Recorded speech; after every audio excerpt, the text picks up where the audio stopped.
The light that filled the cave was not harsh or blinding, but warm like sunlight filtering. Through golden leaves it poured through every crack and opening in the stone, as if the mountain itself had become transparent to its radiance. The Wrath Commander had only a moment to comprehend its fate before that light consumed it entirely. Where the massive hunter had stood, only ash remained. Jawan shielded his eyes and looked toward the source of the light. A figure descended through an opening in the cave ceiling that had not existed moments before. She was vast beyond comprehension. A dragon whose scales burned with the fire of living stars. Her wingspan could have shadowed cities, and her eyes held the depth of galaxies. Yet she folded herself smaller and smaller as she descended, compressing her immense form until she could fit within the chamber, even diminished. She radiated power that made the air itself tremble. The children stirred and lifted their heads when they saw her.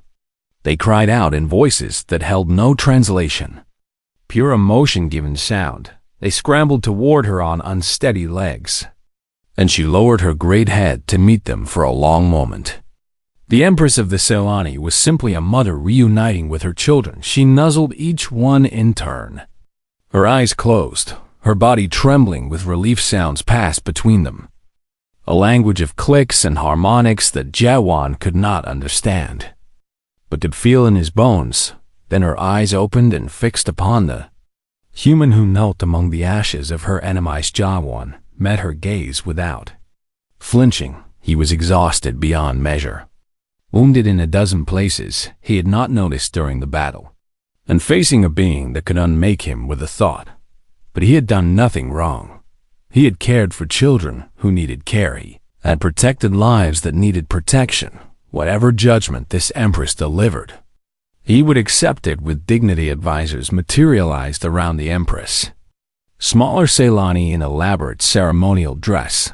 They spoke rapidly in their musical language, and though Jawan could not understand the words, he recognized the tone. They were suspicious of him. They wanted to know why he had kept the royal heirs. They questioned his motives and suggested dangers that might lurk behind his kindness. The Empress silenced them with a gesture and approached Jawan. She lowered her head until her eye, larger than his entire body, was level with his face. He felt her presence brush against his mind like a gentle tide. She was reading his thoughts, searching through his memories for the truth. Jawan did not resist. He let her see everything. She saw the night he found the crashed vessel and the frightened children. Within she saw the weeks of patient care and the bond that had formed between them. She saw the gifts that Taiyang brought him, and the vigilance of Bora and the warmth of Nuri curled against his chest. She saw the agents who came and the lies he told to protect her children. Short, desperate flight through the mountains and the last stand in the crystal chamber, and beneath all of it, she saw his heart. She saw a man who had lost his wife and his dreams of children, who had retreated to the mountains to wait for death in solitude. She saw how her children had given him purpose again, had made him feel needed and loved. She saw that he had asked for nothing in return, that he had been prepared to die rather than let them be taken. When she withdrew from his mind, Jiawan saw something change in her ancient eyes. The suspicion faded, replaced by something he had not expected: respect. The children gathered around Jiawan and began to speak. Their voices carried new sounds now, words that translated themselves into meaning just as their mothers had. They told her about their nurturer, their guardian, the human who had healed their wounds and fed their hunger and kept them warm through cold nights. They told her about his gentleness and his courage and his love. They used a word that made the advisors gasp in shock. They called him Kinfather. The Empress studied Jawan for a long moment, then did something that made her entire court fall silent. She knelt. The Celani Empress, ruler of 1,000 worlds and commander of fleets that could burn galaxies, knelt before an old human veterinarian from a small blue planet. She spoke and her words formed in his mind with perfect clarity. She thanked him for caring for her children. She thanked him for protecting them when she could not. She asked what reward he desired in return. Ji-won considered the question carefully. He could ask for wealth beyond imagining or technology that would revolutionize human civilization. He could ask for a planet of his own or a place in her court, but he wanted none of those things. He asked only one question: would the children be safe now? Empress studied him with renewed wonder.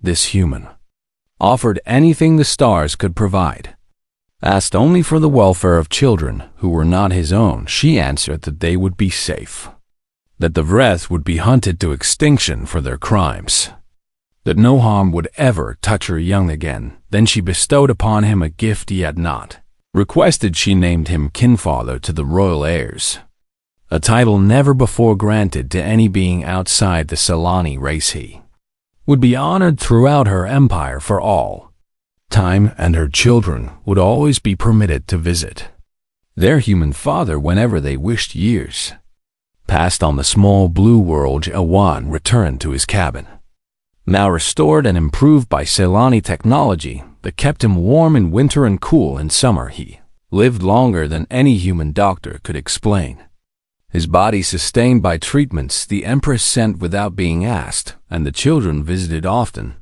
They came as they had been, small enough to curl in his lap and press against his chest.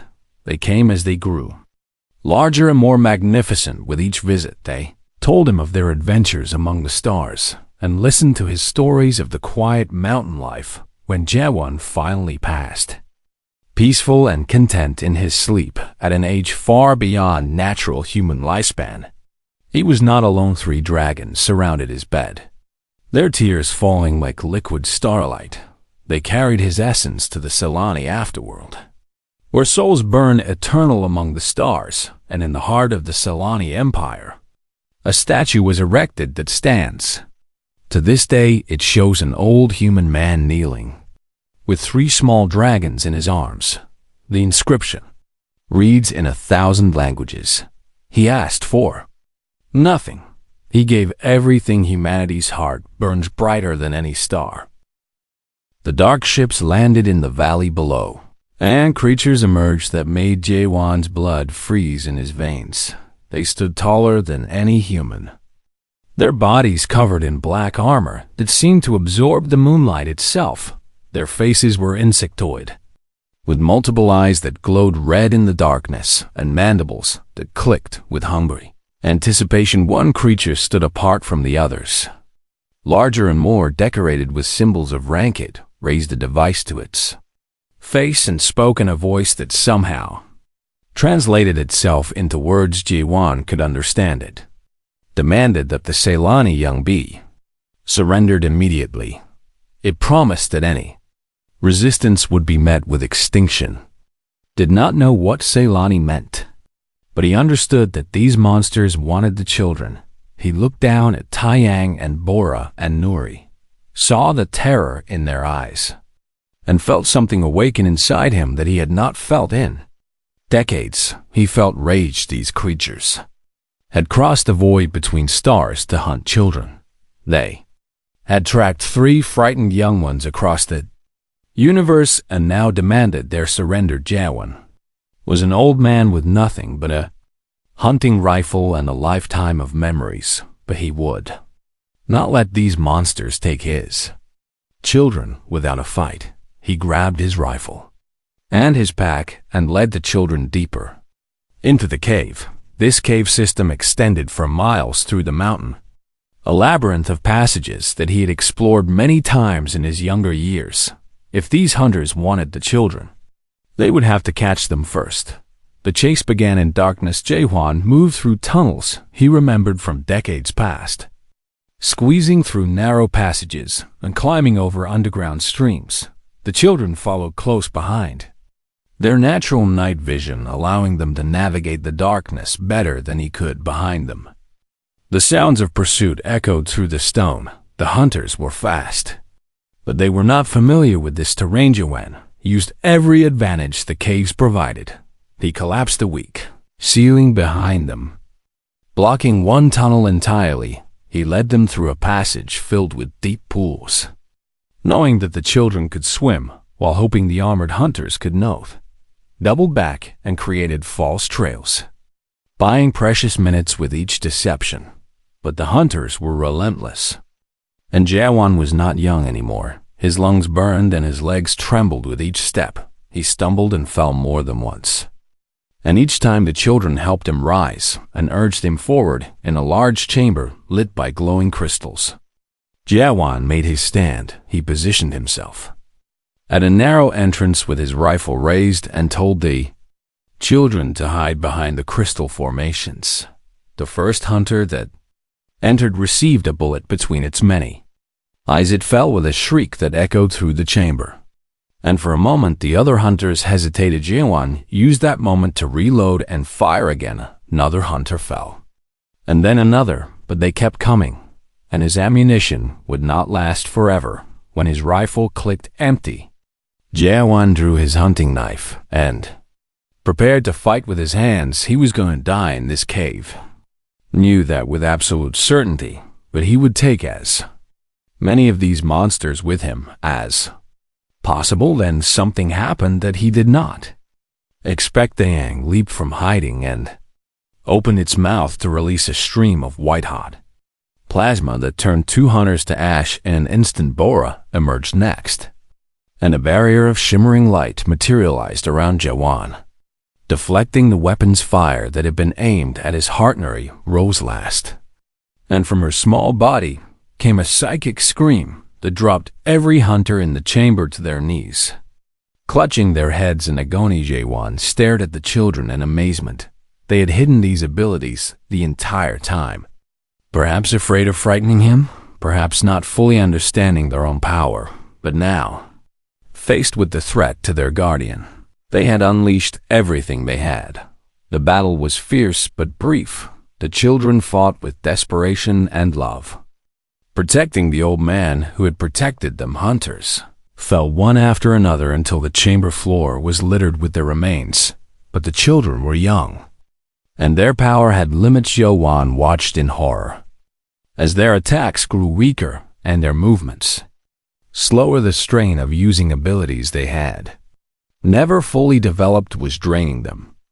Quickly, when the Vreth commander finally entered the chamber, the children collapsed from exhaustion. They lay panting on the ground, their scales dim and their eyes barely open. The commander clicked its mandibles in what might have been laughter. It raised a weapon toward the helpless children and spoke words of triumph and conquest. Jawan did not think. He simply moved. He threw himself between the commander and the children, spreading his arms wide to shield them with his body. The commander paused, seemingly amused by this display. It asked what one human thought he could do against a species that had conquered dozens of worlds. Jawan answered with a voice that did not waver. He said that he could die. He said that dying for those he loved was the most human thing he could do. He said that if the commander wanted these children, it would have to kill him first. The commander raised its weapon and aimed at Jawan's heart. The old man closed his eyes and thought of his wife, thought of the life they had shared, thought of the three children he had come to love as his own. He told the children not to watch. He told them that he was grateful for every moment they had given him. He told them that they had made an old man feel like a father again. The weapon charged with a high-pitched whine, and then the cave filled with golden light. A voice spoke, and though the words were in no human language, their meaning burned directly into every mind present. The voice said only 5 words: "You dare touch what is mine." Commander turned toward the light, and in the instant before it died, Jawan saw something in its alien eyes that he recognized. He saw fear, pure and absolute fear. The black vehicles arrived on a gray morning when clouds hung low over the mountains like a funeral shroud. Jawan watched from his window as men and women in dark suits stepped out and approached his cabin with the careful movements of hunters stalking prey. He had prepared for this moment the children hid in the forest behind the cabin, their scales shifting to match the colors of bark and leaves until they became invisible among the trees. J1 opened the door before the strangers could knock and greeted them with the calm expression of a man with nothing to hide. The leader of the group was a young woman with sharp eyes and a face that revealed nothing. She introduced herself as Agent Park Soin, a representative of a government department that Jaewon had never heard of. She asked if he had seen anything unusual fall from the sky several weeks ago. Jaewon told her that he had heard a loud noise, but assumed it was thunder. He said he had not investigated because his old legs did not carry him as far as they once did. Agent Park studied his face for a long moment before nodding slowly. Her team searched the cabin with thorough precision while she asked Jaewon questions about his life, his history, and his reasons for living alone in such a remote place. He answered honestly about everything except the children. When the search revealed nothing unusual, Agent Park handed him a card with a phone number and asked him to call if he noticed anything strange. She paused at the door and looked back at him with eyes that seemed to see more than she revealed. Then she and her team departed, leaving Jaewon alone with his racing heart. He waited until the vehicles disappeared down the mountain road before calling softly to the children. They emerged from the forest one by one, their camouflage fading as they approached Jan held them close and felt their small hearts beating against his chest. This would not be the last visit from strangers seeking answers. The government would keep searching until they found what they were looking for. Jaewon made a decision that night they had to leave. He packed supplies into his old hiking bag and explained to the children that they were going on a journey. He knew these mountains better than anyone alive, knew hidden valleys and secret caves where no government agent would ever think to search. If he could reach the wilderness beyond the main trails, they would be safe. They left before dawn the next morning, moving through the forest while stars still glittered overhead. The children stayed close to Jaewon, sensing his urgency and matching his pace. Without complaint, Tang scouted ahead with silent wings, returning every few minutes to report that the path was clear. Bora walked beside Jaewon like a bodyguard, her eyes scanning the shadows for any sign of danger. Nuri stayed at his heels, occasionally pressing against his legs as if to remind him that she was there. The first day of travel exhausted Jaewon more than he wanted to admit. His knees ached with every step, and his lungs burned from the thin mountain air. He had to stop frequently to rest, leaning against trees and fighting to catch his breath each time he stopped. The children gathered around him with worried eyes. Taeyang would nudge water toward him. Bora would stand watch so he could close his eyes. Nuri would press her warm body against his side and share her heat with him. By the third day, Jaewon wondered if his old body would survive the journey, but every time he thought about giving up, he looked at the children who depended on him. He thought about what would happen if the government found them. He thought about laboratories and experiments and cages. Those thoughts gave him the strength to keep moving on. The fourth night, they made camp in a small cave that Jaewon had discovered decades ago during his younger years. He built a fire and cooked a simple meal while the children explored their temporary home. Nuri had been quiet all day, more so than usual, and Jaewon watched her with growing concern as the fire crackled and cast dancing shadows on the cave walls. Nuri approached him and did something extraordinary. She looked directly into his eyes, and her own eyes began to glow brighter than he had ever seen. Then light poured from her gaze and projected an image onto the cave wall. The image showed a creature of immense size and beauty, a dragon made of golden fire that seemed to burn with the light of 1,000 suns. Smaller figures surrounded her, figures that looked exactly like the 3 children huddled in this cave.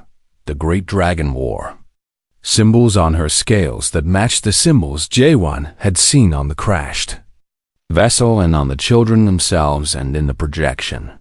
Ships beyond counting filled the space around her. A fleet that could darken the sky of any world Jaewon understood. The children were not just alien creatures, lost far from home. They were royalty. Their mother was a queen. Perhaps an empress. Ruler of a civilization that spanned the stars, and she was searching for her children. He looked at Taeyang and Bora and Nuri with new eyes, seeing the royal bearing that had always been present in their movements and their dignity. Then he looked at his own weathered hands and worn clothes and smiled. It did not matter who their mother was or how powerful their kind might be right now in this moment. They were just children who needed protection, and he was the only one who could provide it. The fire burned low as the night deepened around them. Jaewon was about to suggest they sleep when the sky outside the cave exploded with light. He rushed to the entrance and looked up to see ships descending through the clouds, but these were not the elegant vessels from Nuri's projection. These ships were jagged and dark, covered in spikes and cruel angles that spoke of violence and conquest. The children rushed to his side and let out cries of pure terror. Whatever had found them, it was not their mother. It was something else entirely, something that had been hunting them since they fell from the sky, and now that hunt had reached its end. 3 weeks had passed since the night the children fell from the sky. Jaewon had given them names during that time, watching their personalities emerge like flowers opening to the sun. The largest one he called Taeyang, which meant sun because of the bold golden light in its eyes and its fearless nature. The middle one he called Bora, which meant purple, for the deep violet shade its scales turned when it was being cautious or protective. The smallest one, the one he had saved that first night, he called Nuri, which meant world, because holding that fragile life in his hands had reminded him that every being was a world unto itself. Nuri had healed well under his care. Wound had closed without infection, and the little creature now followed Jaewon everywhere he went like a shadow made of starlight and scales. Learning to feed them had been a challenge. They refused vegetables and grains entirely, turning their noses up at everything Jaewon first offered. But when he tried raw meat, their eyes lit up with hunger, and they devoured it within seconds. He discovered by accident that they also liked to lick certain rocks, particularly those with high mineral content. After that, he made sure to collect smooth river stones for them to gnaw on, and they seemed healthier for it. Their intelligence amazed him more each day. By the end of the first week, they understood their names and came when called. By the end of the second week, they understood simple commands and could follow basic instructions now.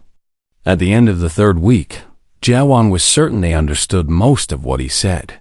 Even if they could not speak in return, they communicated in other ways instead. They brought him gifts from the forest, small treasures of shiny stones and unusual feathers and flowers that Jaewon had never seen before. Bora watched over him constantly, positioning itself between Jaewon and any potential threat, even if that threat was just a curious deer that wandered too close to the cabin. Nuri expressed affection through touch, pressing against his chest when he sat in his chair, curling around his feet when he cooked, and sleeping beside his pillow every night. Jaewon found himself talking to them constantly, filling the silence that had haunted his cabin for so many years.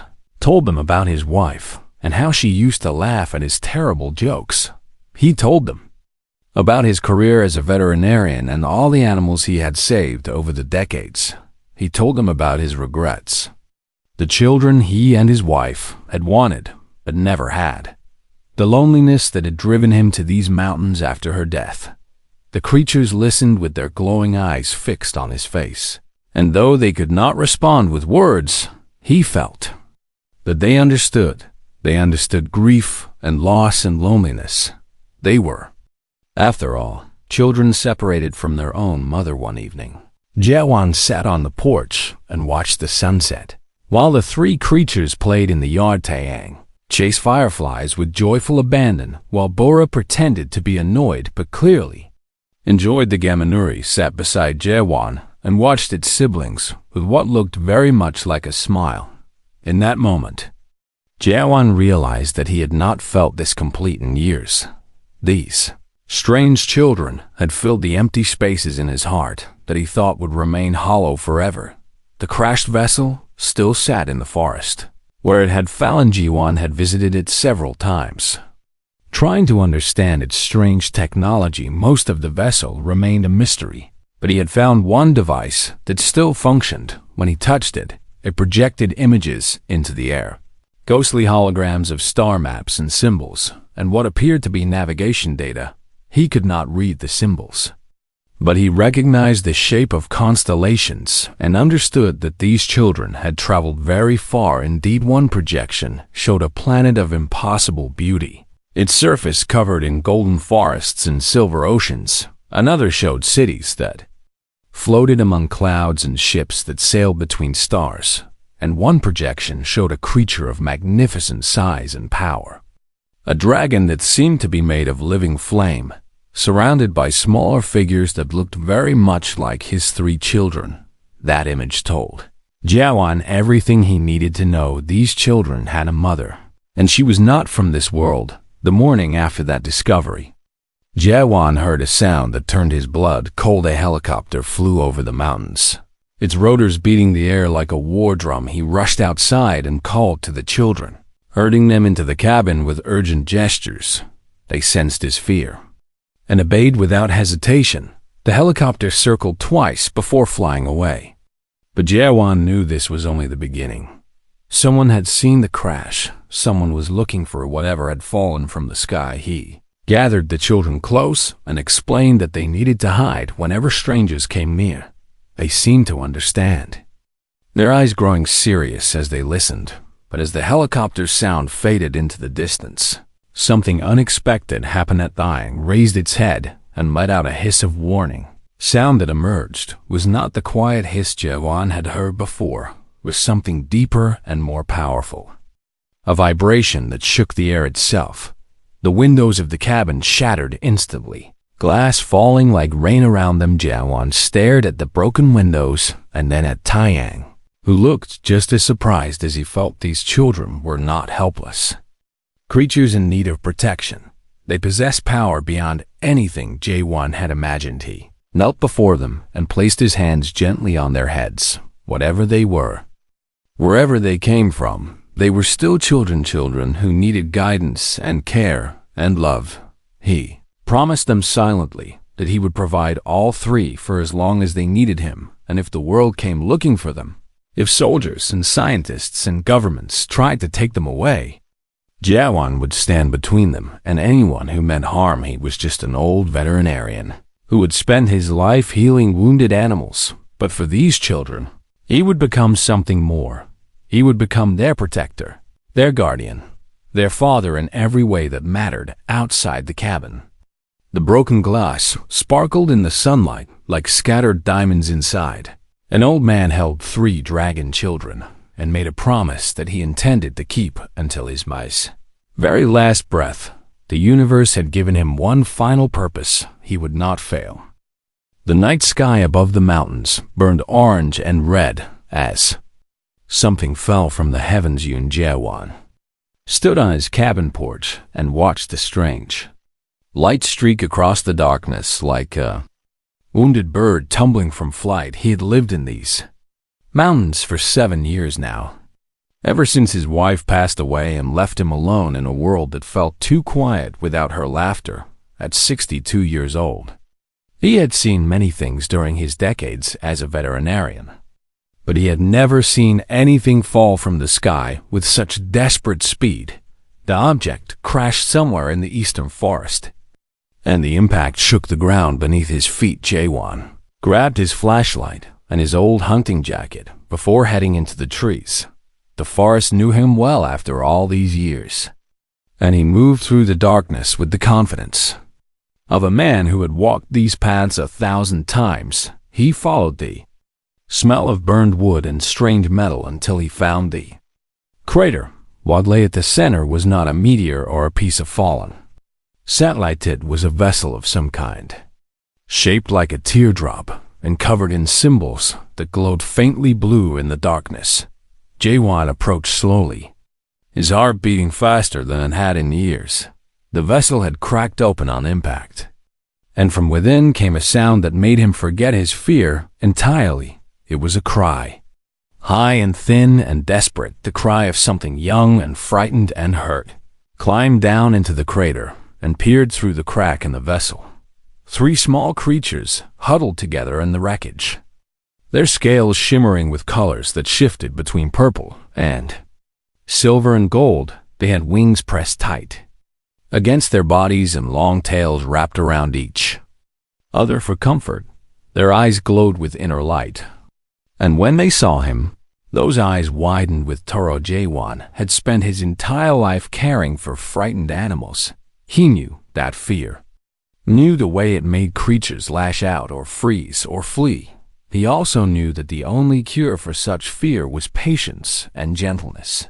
Knelt beside the cracked vessel and spoke in a soft voice, the same voice he had used to calm countless injured creatures over the years. He told them that he meant no harm, told them that he wanted to help.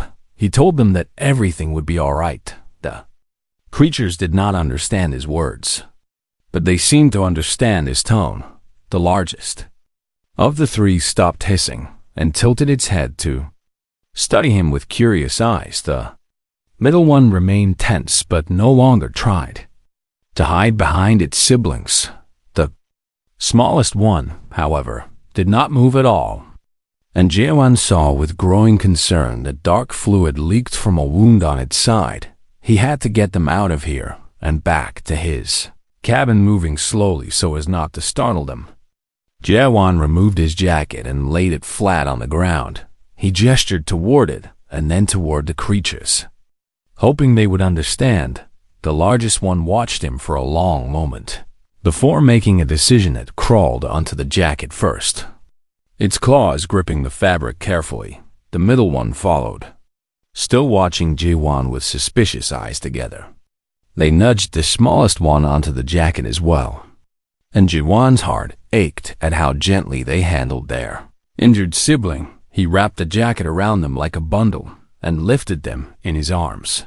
They weighed more than he expected, and his old back protested the strain, but he ignored the pain and began the long walk home. The creatures remained still during the journey, though he felt their warmth against his chest and heard their soft breathing by the time he reached his cabin. His arms burned with exhaustion, but he did not stop until he had laid them gently on the table in his workshop. Workshop had once been where he performed surgeries on injured wildlife. It still contained all his old equipment, maintained out of habit rather than necessity. Tonight, that habit would save a life. Jaewon examined the smallest creature under the bright lights. The wound was deep but clean, and the dark fluid appeared to be blood of some kind. He worked quickly, cleaning the wound and applying pressure to stop the bleeding. The creature whimpered but did not struggle, as if it understood that he was trying to help. Its siblings watched from nearby, their glowing eyes never leaving his hands.